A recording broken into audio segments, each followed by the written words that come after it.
Muy bienvenidos a este nuevo capítulo de Juégatela. Soy Nicolás Chea, emprendedor, fundador de Cumplo. Y en este capítulo vamos a tener el súper lujo de conversar con Francisco Pancho Ackerman. Hoy día yo me atrevería a decir que él, sin temor a equivocarme, que el creador de contenido más influyente, importante y buscado, seguido de Chile y ya más fuera de Chile. Algunas veces.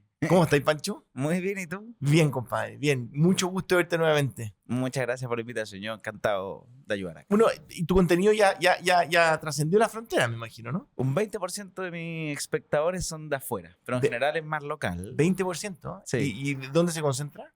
Normalmente es Estados Unidos, España, Argentina. Estados Unidos me imagino que son latinos viviendo Claro. allá. Porque no hablan inglés, así que... Oye, qué buena. ¿Hace cuánto tiempo estáis creando contenido online? Fines 2020. Ya. Ahí empecé con el contenido más como de influencer, por así decirlo. Al principio era podcast nomás.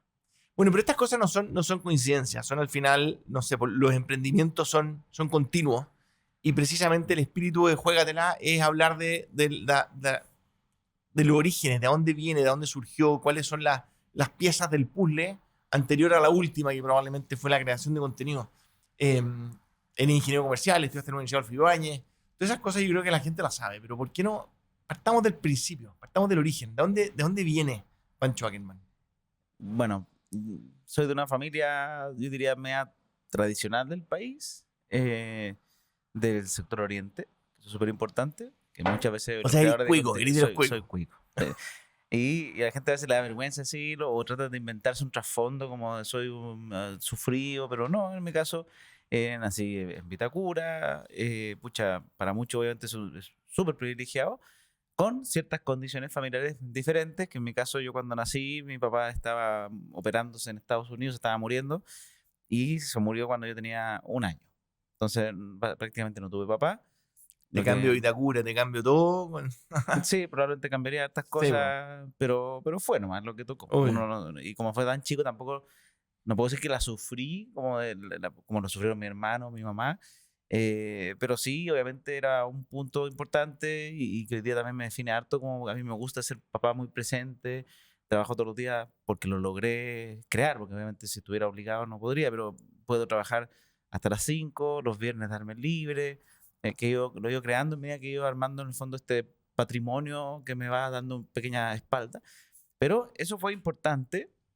Y lo otro, que una familia que también era muy, muy unida, yo diría, mi mamá hizo muy buena pega, de que siempre fuimos como muy hermanables entre todos. ¿Ah? Pero siempre así como no tenía papá, también tenía el concepto de una mamá muy trabajadora. Mi mamá se sacaba la mugre, cosas que cuando yo chico pensaba que era como, no sé si pensé que no me quería, pero sí era como, no está. Mi mamá nunca está. Pese a que yo dormí con ella hasta los 14 años, era regalón, bien regalón, pero ella llegaba súper tarde porque trabajaba, ahora lo entiendo, ahora que soy papá y probablemente me imagino su situación, que era quedarse viuda a los 41 años con 4 cabros, 2 más grandes, pero los otros 2 que todavía estaban uno en el colegio y el otro una guagua recién nacida. Y ella no había Espérate, tú tenías ahí, tú eres el menor de los 4. No, pero yo tenía, sí, pues, yo Sí, tenía 1. Entonces, me imagino que su situación de haber sido estresante y haber tenido y obviamente mi papá se murió joven, a los 47, algo así, no tenía la vida asegurada. No era como que él dijo, es muy complejo que alguien planifique morirse joven. Fue como un cáncer fulminante, le vino fuerte, entonces nos quedó con la vida resuelta. ¿Ah? Y la historia de tu papá, Pancho, tu mamá, claro, no estaba preparada para enviar tan joven, pero además tu papá era un ejecutivo súper exitoso. Súper exitoso. Sí. Yo tengo muchas lindas historias de él, que eso también me marcó harto, porque siempre eran historias como un empresario exitoso. Tírate alguna. Son detalles, pero por ejemplo, él, que me quedó siempre marcado, que mi mamá me contaba que era como el único en esa época, era como representante del sindicato y parte del directorio de una empresa, que era muy raro. Me dijo mi mamá, o sea, mi mamá dijo, no En conozco consorcio, otro. ¿no? En consorcio, en Cruz Blanca. Bueno, en algunos de Compañía esos. de seguro. Probablemente en compañía de seguro, que ese era su mundo. Y ella me decía, porque tu papá era cercano a la gente. Y lo querían y confiaban y sabían que él los defendía, los representaba en el sindicato, de verdad. ¿Ah? Porque normalmente siempre es la revés, la pelea. Sí, Los el directorios son confrontacional. los malos de la película que nos quieren fregar y acá tu papá era como el que representaba a la gente. ¿Cómo se llama Y tu eso, papá? Hugo Ackerman. Hugo. Entonces esas cosas para mí eran como muy... Oh, y después me pasaba porque empecé a crecer y empecé a pensar, pero mi mamá de estar toda enamorada, obvio que contar por esas cosas, obvio, pues, mi papá muerto, que hablar mal de ella. Pero me pasaba que trabajando, no sé, pues, mi primera pega, de repente me topaba con alguien que me decía, "Ay, Ackerman, ¿tú eres algo de Hugo Ackerman?" Así, se murió mi papá hace 25 años. No, bueno, trabajé con tu papá, se pasó, el mejor jefe que tenía en mi vida. Y así como, era verdad. Entonces fueron como aflorando cosas de que ganas Como el gran pez. de ser recordado así, como que qué lindo, como así con el gran pez. Sí, Esas historias que uno gran piensa que son película. medio fantasiosas. Toda la historia eran ciertas. Sí, probablemente no eran perfectas como la decía mi mamá, de haber tenido cosas, y todas las personas tenemos cosas grises, blancos, negros, pero en general cosas muy lindas. Entonces eso era como tenía un papá que no existe, pero un muy buen ejemplo.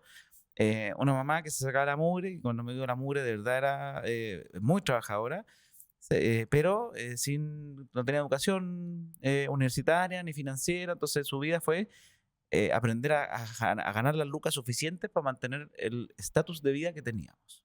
Ese era como su objetivo de, yo me imagino, mamá gallina, era como, ya tengo a mi hijo y quiero que mantenga este estilo de vida, creo que tenga un buen colegio, creo que viva en la buena comuna, entonces yo no existo. ¿No? Y ella sacrificaba y en las mañanas, no sé, pues y siempre era súper busquilla, que me impresiona eso porque, no sé, pues, me acuerdo que trabajaba en un kiosco en el colegio Pucará. Yo estaba en el colegio Francisco Asís, entonces ella de viva le cobraba a unas iba a buscar niñas, yo me iba en la maleta, que hoy día sería súper ilegal, pero era como un furgón under clandestino que buscaba a 4 niñitas del colegio y las pasaba a dejar y a buscar, mientras trabajaba después todo el día ahí en el jardín, y después iba a una florería en la tarde, entonces llegaba a la hora del cohete y yo me dormía solo. ¿A qué edad te diste cuenta el enorme esfuerzo y sacrificio que hizo tu mamá? Tarde, 30 años, cuando estaba ¿A los cerca. 30? Sí, no, al principio tampoco, como que no lo interioricé, nunca le di el peso a eso. Era como que, porque aparte mi mamá se empezó a enfermar medianamente joven. Entre medio hay un dato importante, mi hermano se muere cuando yo tengo 14 años. ¿Tu hermano el que te seguía para arriba? No, el que viene él. después, entre medio del que el me segundo. sigue y el último. Sí, el segundo. Él tenía 34 años y también fue un shock familiar importante, súper importante. Y él era como el hermano, aparte, como el hermano loquillo, el fotógrafo, el distópico de la familia, pero el que hacía reír a todos, el que siempre estaba en todos los lugares, me iba a alojar harto a su casa, era como una casa alternativa, porque era un colchón en el suelo y perros adoptados, y como siempre, como muy buena persona, pero artista. Era como esa onda artista, lo echaron de la casa a los 18 por mal portado, entonces era como distinto a los otros hermanos que eran como más ordenaditos y como una vida como familia ordenadita, es distinto. Quiero decir que creo que por él me quedé muy marcado, por ejemplo, el que no me gustan las drogas. Porque una vez me confesó, obviamente yo no sabía que era cabro, pero a ver, pasaron anécdotas más raras que una vez lo fuimos a buscar a un cementerio y él estaba abrazando un sarcófago, o sea, un ataúd, llorando. Y mi mamá agarra las mechas, se lo lleva, qué sé yo. Yo era chico, no sabía nada. Yo estaba sentado en el auto ahí, y estaba recién rapado porque tenía piojo en el colegio. Y vamos en el auto y me mira y me dice, ¿eres un ángel? Y yo, ¿qué te pasa? Y al otro día me dice, Francisco, me tomé un vino malo. Y yo siempre me quedé de chico con el vino malo, obviamente. Y pasa el tiempo y no sé, yo tenía 13 años, no tengo idea. Y está en la casa de él, me cuenta, y me dice, ¿te acuerdas cuando te dije lo del vino malo? Sí, no, eran drogas. Nunca caigas en eso porque cuesta mucho salir y no sé qué. Y yo creo que eso, dentro de sus cosas, como que me educó mucho, en cosas que hoy día las valoro mucho. Oye, entonces un paréntesis, es que es demasiado importante hablar el tema de las drogas de chico. O sea, a los niños, de repente son temas tabú, pero es demasiado importante. Porque me había contado a los 13 años. Desde muy chico que los niños se enteren que la droga es fatal. Sí, exactamente. Entonces, eso me quedó para siempre como probablemente porque se murió fue más marcado, obviamente. ¿Cómo se murió? Pero lo chocaron.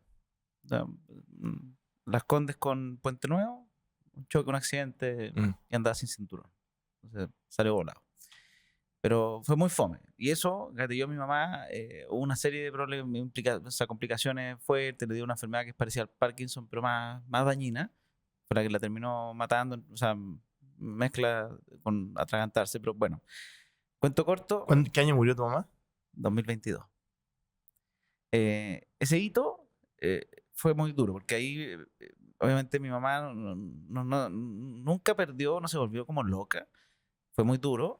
Pero también me pasó que en ese minuto no lo vi después, pero yo me sentía como enojado y en ese momento porque ella fue a trabajar al tiro, a los otros días. Y después lo fui como masticando, más de viejo. De hecho, yo diría que cuando me tocó hacer mi charla TED, fue cuando más reflexioné de ese momento de mi vida.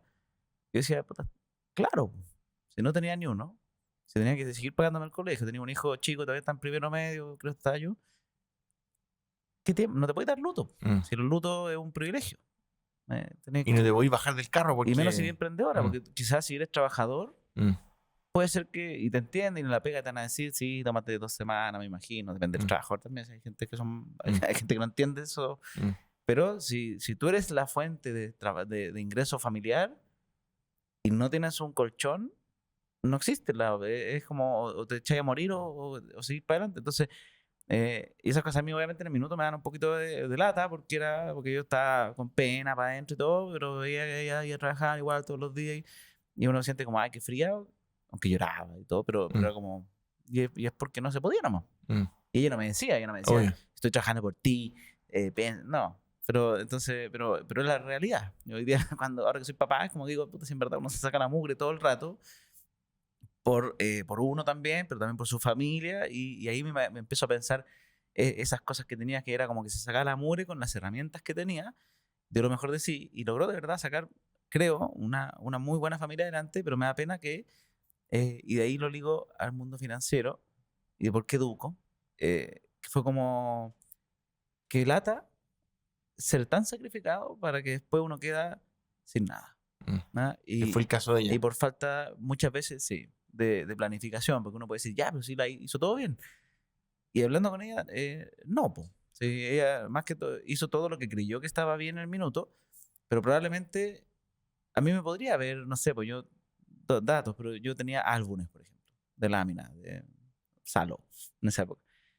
Y ella me acuerdo que me traía cajones de láminas para que yo completara los álbumes, me traía cajas de chicle, me acuerdo también, me traía una cafetería en algún minuto, los 2 en 1, me traía, no sé, por PlayStation, yo tuve Nintendo, Super Nintendo, Nintendo 64, GameCube, y siempre cuando se lanzaban, y todo eso es plata, hoy día yo veo cuánto sale, y probablemente quizás no es lo mismo que sale hoy día un Play 5, pero era plata para la época, habrá costado, no sé, 200 lucas, entonces yo no necesitaba tener el último Nintendo. Y lo digo harto hoy día como en conferencia y todo, que al final uno como que compra esa tranquilidad o ese estado de vida para la gente, pero se olvidó de ella. Entonces ella podría, qué sé yo, haber comprado un Play 1 cuando estaban en el 3, por decir algo. Si es que en verdad era importante la consola, pero podrían incluso haberlo no hecho nomás y mamado mi pataleta y decirme no se puede nomás, porque tengo que pensar también en mí, no solo en ti. Voy a pensar solo en nosotros. Le faltó esa patita de ahorro personal. Acá por ir tu historia, pero a mí mi mamá se separó cuando yo tenía 2 años. Después se volvió a casar con un padrastro que adoro. Pero al final hay una línea entre el padrastro y el papá. Y la verdad que a mí me crió mi mamá y también trabajaba, algunas veces tuvo 3 pegas. A pesar de que siempre estuvo ahí, cuando estaba al borde que me echaran del colegio, puta, aparecía mi mamá como leona a defender a su hijo y me salvaba y ahí... Aunque eres medio revoltoso. Sí, pues, igual que tú. O sea, no, pero un revoltoso, no sé, no tengo recuerdo que no era tan malo, pero igual estuvo en los momentos importantes. Yo creo que nunca, no sé si habrá visto una libreta nota o quizás o sea, como que las cosas cotidianas no tengo ningún recuerdo de ella, probablemente ha estado más presente de lo que yo me acuerdo, pero en los momentos importantes estuvo siempre, pero esa influencia, es que te lo comento porque un amigo una vez me dijo, mira, al final del día todo tiene que ver con hacer que tu mamá, it's about making your mom proud, que tu mamá esté orgullosa. Y es increíble la influencia, probablemente al que le pasó con el padre puede ser parecido, pero en nuestro caso, Porque claro, hay aquellas personas que actúan quizás o no actúan desde la culpa o desde el complejo, desde las circunstancias, y hay otras que actúan desde la gratitud. Sí. ¿Cuánto crees tú que hay de todo lo que has hecho después? ¿Cuánto emana de la gratitud frente a esta mujer que te dio todo? Hoy día mucho más que antes. De hecho, y siento que me ha ido mejor desde que pasé, porque eso me pasó a mí a los 32 años. Es como pasé de ese estado negativo, que si bien yo no era un deprimido, no piensen, pero era alguien que me sentía con ciertas frustraciones dentro de mi éxito, por así decirlo, mi carrera laboral, porque siempre tenía esas como cargas. Era como que decía, oye, por culpa de mi mamá no puedo ahorrar, porque tengo que pagarle 400, 500 lucas mensuales para ayudarle con su vida porque está viejita y se quedó sin ni uno. Y me da como rabia, pese a que uno puede pensar, oye, pero es lo mínimo. Sí, sí, pero cuando uno es joven y tú querés como salir adelante y decir, ¿por qué pasa esto?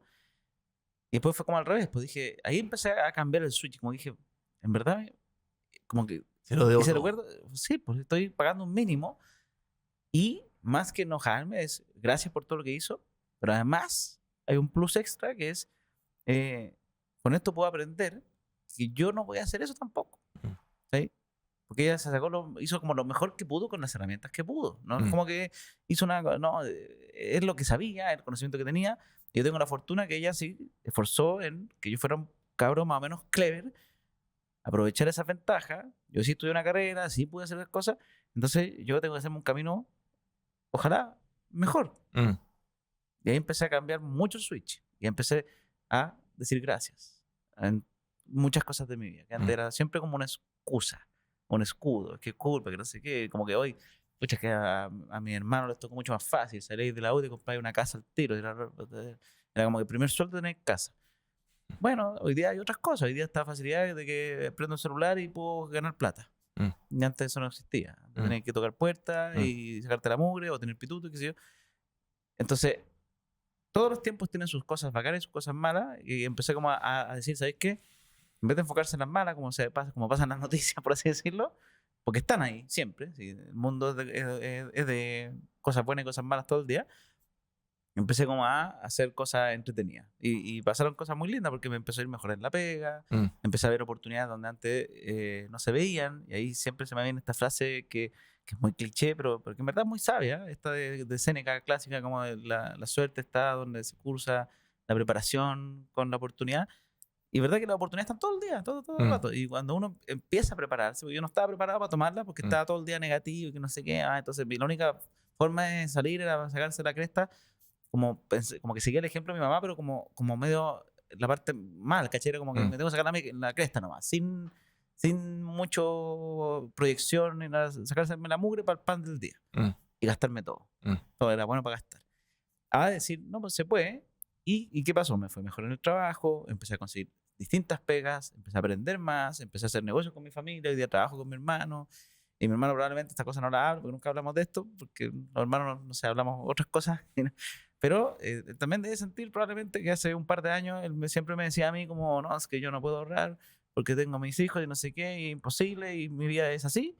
Siempre se puede. Y de repente nos fuimos preparando como familia y hoy día ha sido la oportunidad que a todos nos va mejor. Porque empezamos a captar oportunidades en vez de estar en el... Es que no, es que esto es lo que puedo, esto es lo máximo que puedo. ¿Y con Rodrigo, el mayor, trabajáis también? ¿Hacen algunas cosas? No. Ah. Él no, desde afuera nos dice...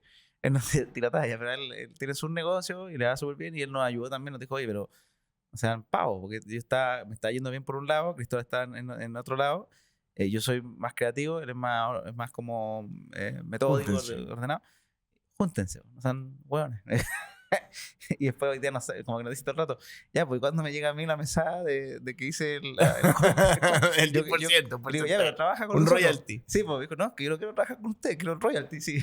¿Y es medio patriarca? ¿Como patriarca en la familia o bien hermano mayor? Tiene como un aire, sí, pero no lo toma como tal, pero sí tomó un rol muy paternal por harto tiempo, ¿sí? Nos ayudaba, no sé, pues yo me acuerdo cuando entré a la universidad, mi mamá ya no tenía para pagarla, había un seguro que dejó mi hermano, pero el que se murió en el fondo, pero lo administró Rodrigo y Rodrigo me fue apoyando en esa área y él me pagó la universidad con plata de esa, más plata de él cuando pasó el tiempo.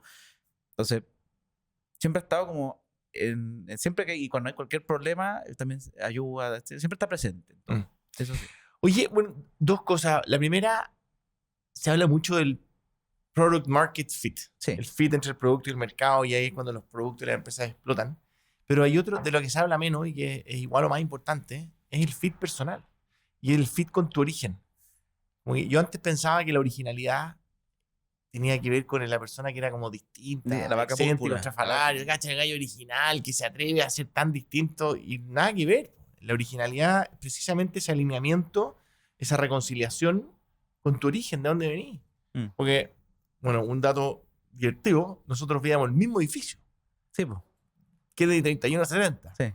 Vivíamos en Vitacura, pero Vitacura, ahí como que en el umbral de Vitacura. O sea, no era nada. La rotonda llena de autos. Sí, exactamente. En esos departamentos no había otro comprador y llegamos nosotros. Pero edificio ruidoso. Pero no, el tema al final, claro, ese es mi origen, de aquí vengo y hay montones de razones por las cuales estar súper frustrado y quejarse, pero la queja no te va a llevar muy lejos.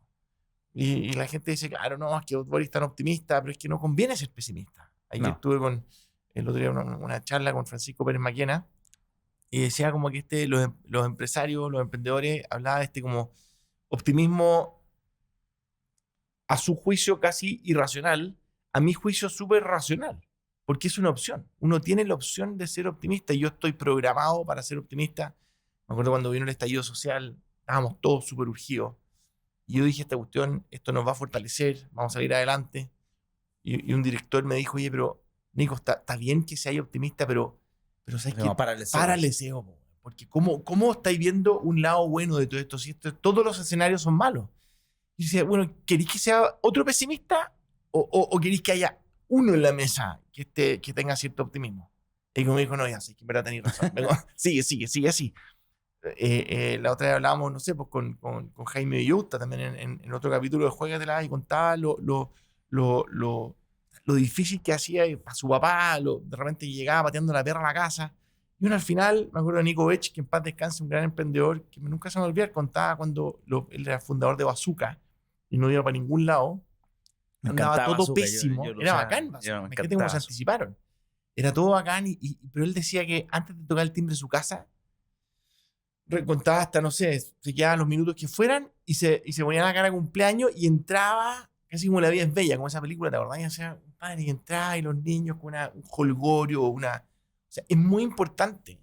Y esa es una decisión súper racional. Sí. Y se trabaja y se construye y se asimila. Pero bueno, ¿cuánto de eso en la pasada tuya, desde ser ejecutivo te iba bien y después diste el salto? No sé cuánto de eso te hace sentido este tema de la reconciliación, el origen, y desde ahí construir. Como te digo, porque yo como que reflexioné a los 32 años que yo iba por un camino muy similar. ¿Dónde estabas ahí? ¿Estabas trabajando? Capitalizarme. Ah, ya. Trabajaba ahí hace 6 años, creo. ¿Y la partiste también, Capitalizar? ¿La cofundaste? Era co-founder, pero no es que yo la partí en la idea, sino que el fundador con su socio, en ese momento habían 3.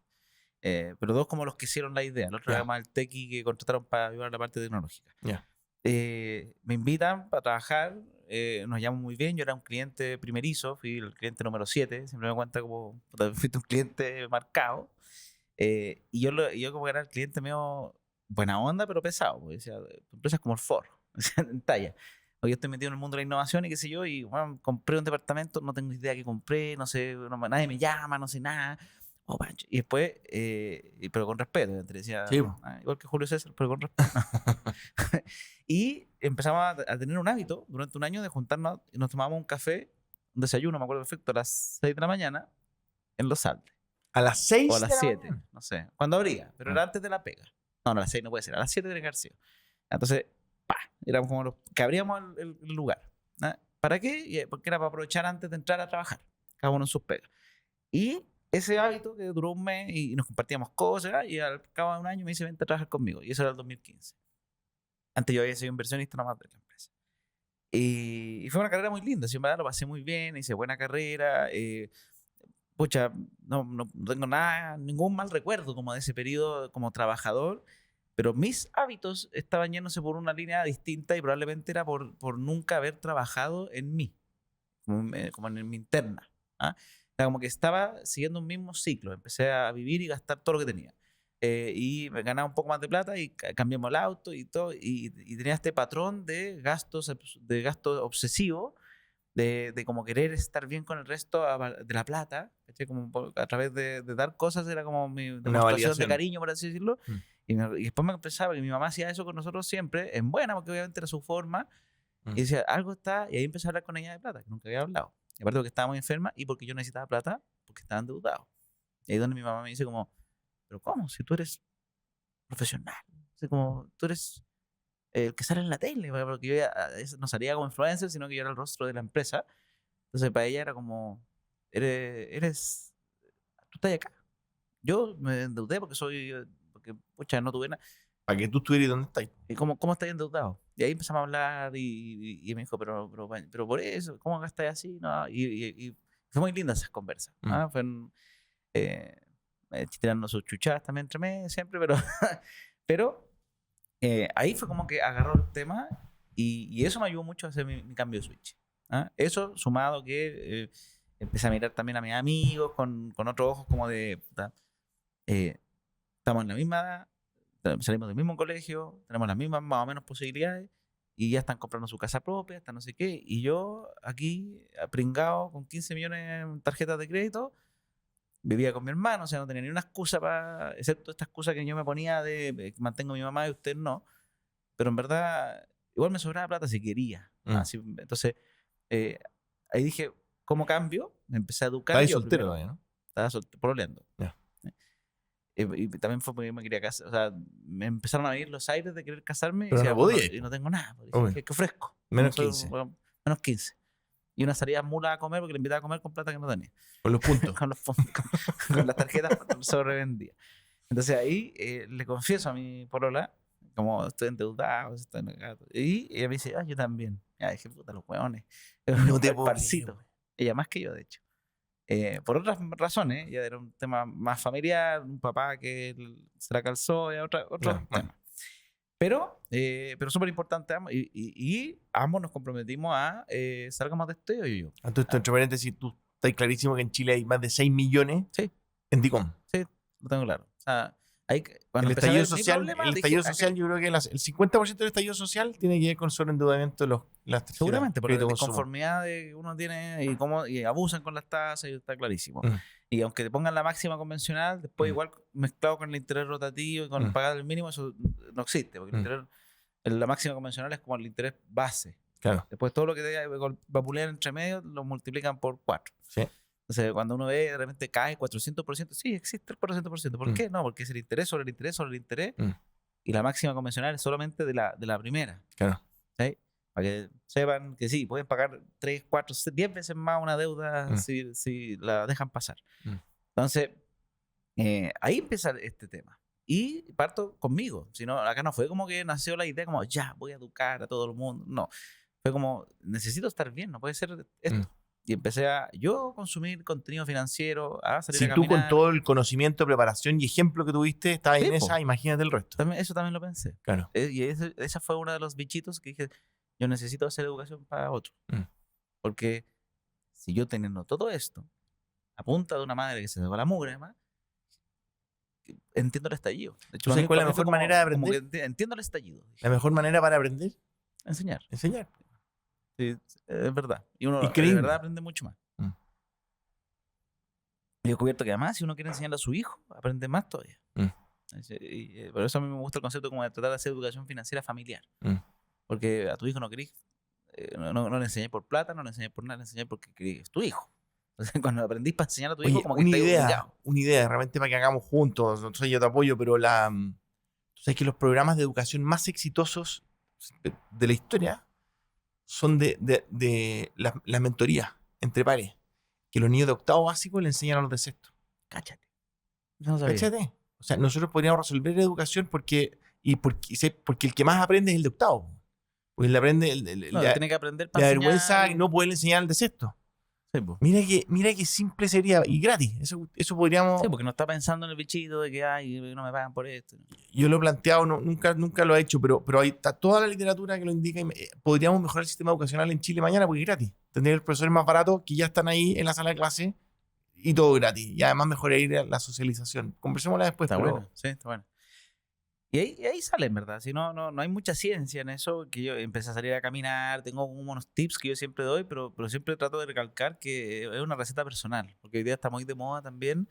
No sé, cachado que en redes sociales, persona que nace en redes sociales, el paso siguiente es vender su curso. Y todos tienen receta para todo. De hecho, el día salió muy cuestionado. Venía para acá y me salió tú me mandaste. Me mandó mi hermano un reel de un gallo que vende la receta para... ¿para qué era? Para alcohol, para dejar el alcohol. Pero obviamente con esas vendidas de pomada como sin doctores, nunca fui a un psicólogo, ¿no? Entonces te venden un cuento, ¿para qué? Para comprar el curso, que el curso básicamente es una serie de pasos que a él quizás le funcionaron, porque muchas veces yo entiendo que a él le funcionó. Pero son personas que, como no ni siquiera tienen el criterio de revisar en base científica, porque la ciencia, la gracia, no es que sea mal, no, la ciencia para liberar, por ejemplo, un remedio, lo que sea, hacen testeos en miles de personas y cuando están muy apurados lo lanzan ante tiempo, como pasó para el COVID, y después los efectos secundarios se empiezan a ver, pero cuando se hacen sí, con tiempo y espacio, es un caso donde, te invento, de 100.000 casos, hay unos que tienen unos efectos distintos, pero la gran mayoría le funciona, se lanza y se prueba. Entonces, para todas las cosas son así. Yo sé que mi receta es evidente que no le va a funcionar a casi nadie. Porque mi receta incluye mi vida. Sí. O sea, mi receta tiene que se te muera un hermano, que se te muera tu mamá, tu papá, tener una familia bien constituida, y eso no lo puedes aprender. ¿Ah? Y también está él que salía a caminar todos los días, que escuchaba podcast todos los días, pero hay gente que le carga el podcast. A mí sí me gusta y sí aprendí a través del podcast. Hay gente que lee. Entonces, yo siempre digo como, tengo lo que me funciona a mí, pero siempre trato de invitar a las personas a busquen su camino. O sea, es muy individual y probablemente va a ser acompañado de, muchos casos, doctores, fármacos. O sea, a mí cuando me dio vértigo, imagínate que yo hubiera sido un pelmazo de, en vez de ir al doctor, en vez de ir al psiquiatra, que fue lo que hice, y obviamente me dijo, estás estresado hasta el forro, para 2 semanas y tómate este remedio, y se me pasó. Yo hubiera dicho, no voy a ir al doctor, voy a buscar un TikToker que me diga qué hacer y probablemente, ya mira, me metes de cabeza con agua fría. Nah. Cuando te digo, me acuerdo, fíjate que yo soy parte con otros emprendedores, realmente te podría sumar, es muy bonita una organización que se llama el G100, que desarrollamos convocatorias de emprendimiento ojalá en comunas pobres. Queremos llegar a todo Chile, pero estamos partiendo por las más difíciles. Y partimos en La Pintana, que La Pintana probablemente debe ser emblemática. La más estigmatizada. Yo no creo que no sea ni la más peligrosa, ni la más pobre, ni la más difícil, pero sí es muy estigmatizada. Y en la segunda versión ganó el Giovanni López, creo que la pilló. Y estábamos en el Teatro La Pintana, lleno, un teatro muy bonito.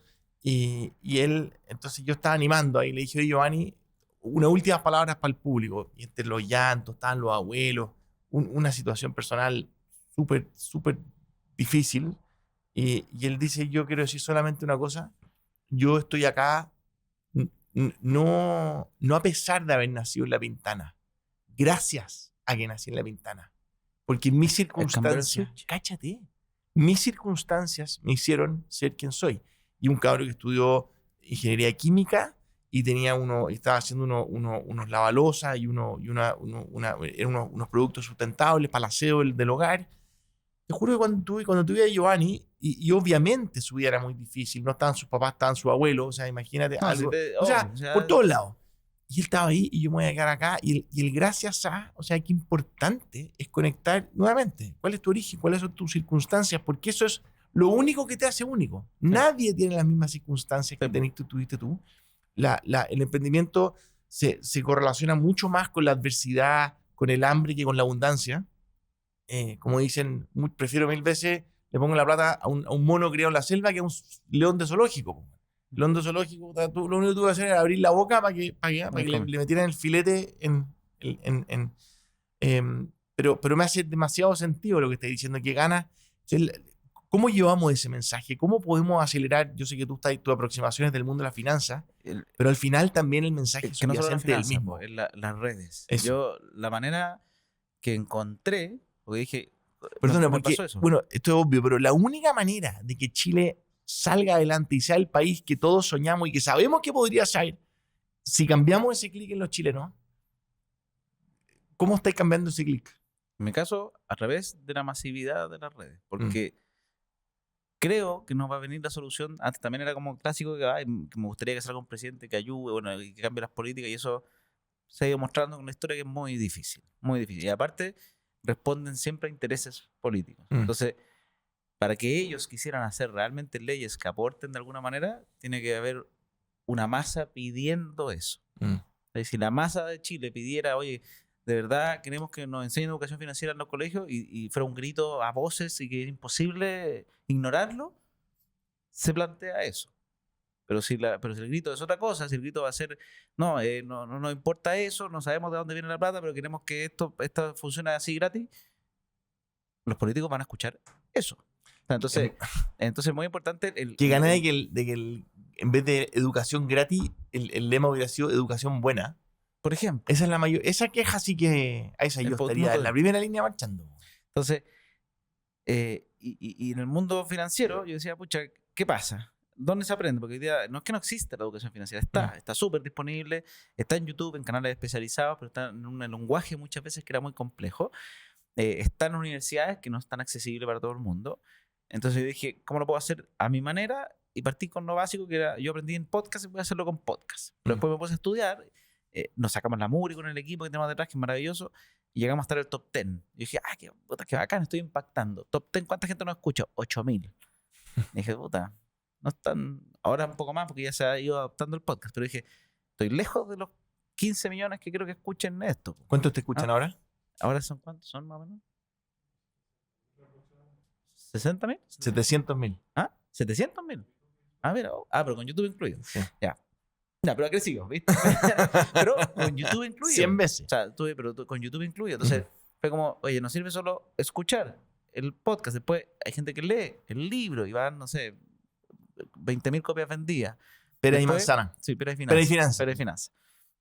Después es las redes sociales, que esas sí son masivas. Todo el mundo tiene su Instagram, su Facebook, su lo que sea, y TikTok.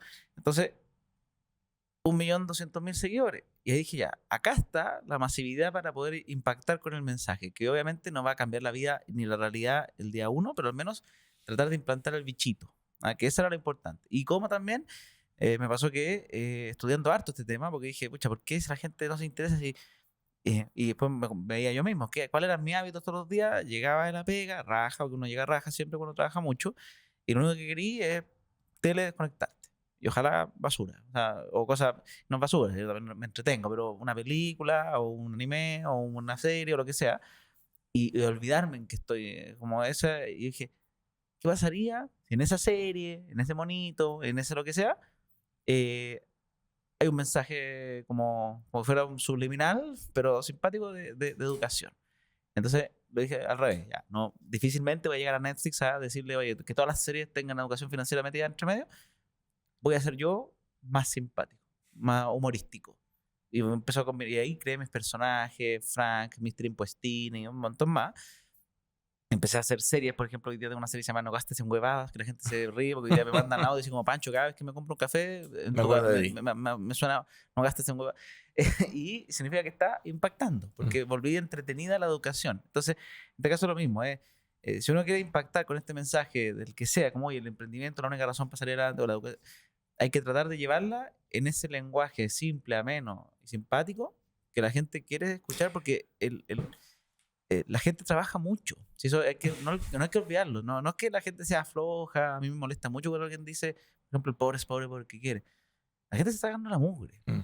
O sea, mi mamá tuvo la ventaja también, porque obviamente se saca la mugre, pero dentro de todo igual tenía una red de contactos que le ayudó a desempeñarse en lugares relativamente buenos, en el fondo, no sé, una cafetería, pero en un colegio del sector oriente, un no sé qué, en la clínica Indice. Pero una persona que le pasa lo mismo que mi mamá, o una persona que son dos papás con el sueldo mínimo, no están tocándose los dedos de los pies todo el día, están sacándose la mugre. Puede ser una cajera de supermercado que está todo el día ahí y hablando con gente que no te mira ni siquiera, y es tremenda pega. Pero, ¿y qué quieren llegar a su casa? Ocio. Entonces hay que volver la educación similar al ocio. Oye, Pancho, ¿cómo hacemos que Pera y Finanzas sea un libro de lectura obligatoria del sexto básico? O que me estaba acordando Gastón Acurio, cuando en su historia una vez le oí que su marca se re que te consolidó cuando empezaron a piratear todos los libros y lo empezaron a vender en el comercio ambulante. Estaba pensando, no sé si tener los derechos, pero quizás regalarle los derechos a todos ojalá que todos los comerciantes ambulantes se pongan a copiar yo no sé. O el sea, libro. ya está pirata. Yo Ya. sé que lo venden pirata y me encanta. Lo que no me gusta es cuando lo venden casi al precio original porque significa que se están fregando si lo venden pirata, véndanlo a 3 lucas, que sea. No sé, pues háganlo más masivo, que ya es barato original. Pero no sé cómo llegar a los colegios, por ejemplo. Ahí yo no ¿Te lo habéis sabría. propuesto? No, así como una meta, desafío, Yo no. no debiera ser muy difícil, ¿eh? Porque falta tanto contenido de calidad. No sé, estaba Eso pensando como que yo también. se lo dejo a la editorial, por ejemplo. Porque Sí, como lo que yo soy bueno es en creación de contenido viral, me mantengo en eso. Y como y mi idea, porque por algo también hice con una editorial el libro y no me lancé solo, qué claro. sé yo. Como que trato de apalancarme en esas cosas. Entonces no sé qué se hará para que pase eso. Sí sé que ya están bibliotecas Ya. nacionales, hasta en un par de colegios, pero no es una política de Estado. Pues, en algunos colegios que los profesores lo leyeron les encantó y lo tiran para el público. Mm. No sé, nuevamente, juntémonos de nuevo porque yo creo que yo tengo, no sé, tú estás con una hija, 2. 2, Un hijo y una hija. yo tengo 5. Además estoy pensando en el más chico que está ahí, está con un negocio de maní. Estaba con almendra antes y se mandó a hacer 1000 calcomanías se llama Almendrax. Le empecé a partir con almendra. Cachó que había más margen el maní y ahora venden maní en las bolsas de Almendrax. Da lo mismo, va a ser igual. Pero bueno, pero yo creo que sería un lindo, sería una contribución marginal que sospecho que la editorial tampoco está en su giro. Y de repente podría ser un negocio para todos, generar porque, o sea, si me ocurren pocos contenidos más importantes para los niños de Chile, quizá el otro sería inteligencia artificial, pero que es el de las finanzas Que personales. la inteligencia artificial sería increíble para que creen habilidades o sea, que nos saquen para generar más valor. Y también diría que educación cívica, que yo nunca he sabido por qué la sacaron. No sé si era mala, quizá en su época la hacían mal. Era fome, pero era importante. Hay que volver, Sí. pero con una Con otro enfoque, nueva quizá. versión. Y con respecto a la inteligencia artificial, y esto creo que también es un tema que tenemos que asimilar rápido. El otro día estuve en el foro de McKinsey, que su tema era principalmente inteligencia artificial, y se trajeron a la gurú de McKinsey, qué sé yo, y dijo, mira, obviamente no todos van a ser ingenieros de inteligencia artificial. De No. hecho, hay muchos ingenieros que ya su ingeniería no va a servir mucho porque hacen totalmente desplazados. Pero la invitación que hacía ella era que en sus organizaciones, y ojalá que en su país, o sea, todos debieran tener su avatar. Todos debieran digitalizar al menos una parte de su vida, porque la única manera que tú puedes no solamente salvar a tu organización, sino que salvar tu empleabilidad, es entendiendo esto. O sea, realmente hay como una advertencia, súbanse a la micro, no sé, o sea, No dejen pasar toda eso. la organización. Sí. No, Así es que una revolución muy grande. es Yo lo increíble ocupo para y muchas una cosas. ventaja tan grande y tan fácil, pero una ventaja marginal que te puede depender, no sé, oye, bueno, como era de esperar, se nos fue Al tiro, la o sea, hora, voló. Realmente te agradezco, Pancho, haber llegado a esos niveles de profundidad que probablemente no estáis acostumbrados a conversar y sin duda que esos son los más útiles. Y antes de terminar, te tengo un cuestionario. Muy bien. Este cuestionario es de un autor que se llama Marcel Proust. ¿Ya? Son 10 preguntas cortitas, pero me da curiosidad saber cuáles van a ser las Es respuestas. como de psicólogo, me imagino. Claro. Las manchas. ¿Qué ves acá? Palabra favorita. Palabra favorita. Oh, no tengo una palabra favorita. 7. ¿El 7? Sí, no sé por qué la palabra 7. Qué buena. Siempre elijo el número para todo, pero como que me gusta el 7.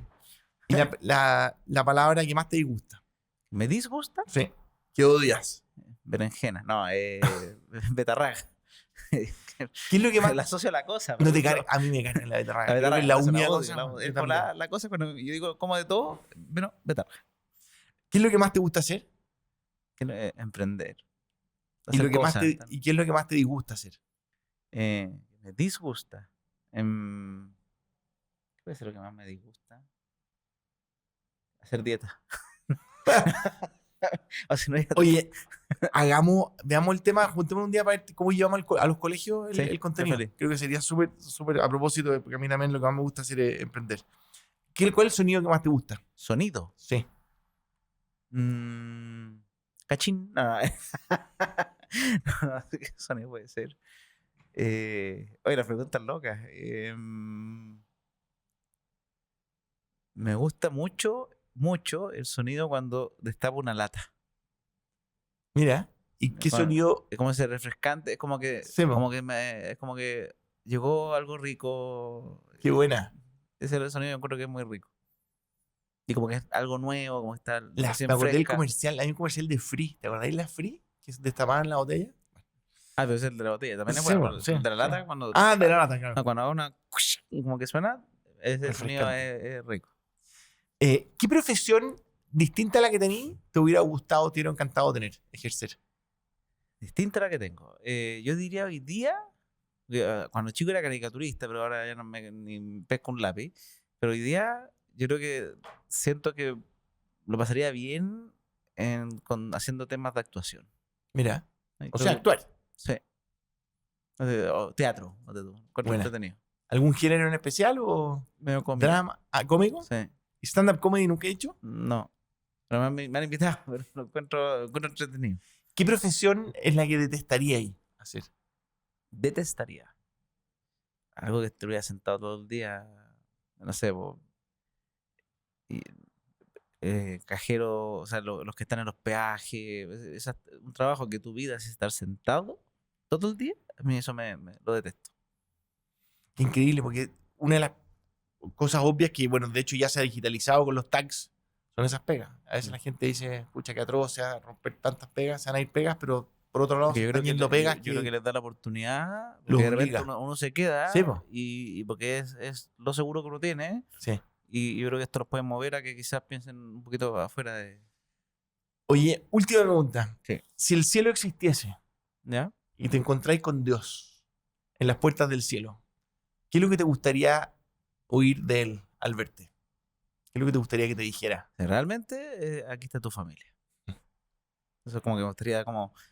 Uno se imagina como que llegue como una mesa servida, como de domingo.